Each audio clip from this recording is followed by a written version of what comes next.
বেতাগা যে রাম ঠাকুর মন্দিরটা ওটা 1378 বাংলায় 18 ফাল্গুন প্রতিষ্ঠা হয়েছিল। ওইখানে আমার বাবা প্রথমে প্রতিষ্ঠা করছিল। বাবার নাম ছিল চিত্তরঞ্জন চক্রবর্তী স্বর্গীয়। এরপরে বাবার পরে আমার কাকা এসেছিল, কাকাও স্বর্গীয় হারাধন চক্রবর্তী।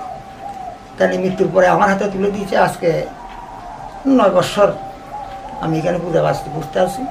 মন্দির সম্পর্কে এখন এখানে কমিটিরা আছেন, আমি তো এখানে সাধারণ ব্রাহ্মণ মাত্র।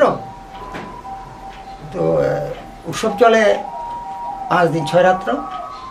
এখন এই 18 তারিখ স্টার্ট হয়েছে, মানে আরম্ভ হয়েছিল।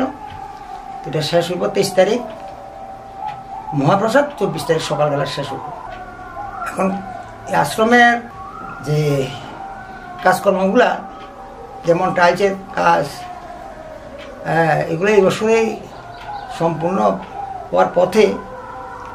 কিছু একটু বাকি আছে, ওইগুলো উৎসবের পরে আবার স্টার্ট হইব। আমাদের এখানে তো মমস্বল, যার জন্য একসাথে পারা যায় না সব কিছু, আস্তে আস্তে সব কিছু করতে হয়। যেমন আমিও, আমার এক বন্ধু আছে গুয়াহাটিতে, ও আমার কাছে কিছুদিন আগেও 37,000 টাকা পাঠিয়েছে, আমি ওদেরকে দিয়েছি। ওরা টাইল বসিয়েছে এবং অন্যান্য লোকের থেকেও আনছে, এনে সাহায্য তুলে এনে এরপরে কাজ শুরু করছে। কেন আমাদের মন্দিরে সভাপতি হিসাবে আছেন সন্তোষ দত্ত মহাশয়, ক্যাশিয়ার হিসাবে আছেন বাবুল দেবনাথ মহাশয়, এবং অন্যান্যরা তো আছেনই। তো ওরার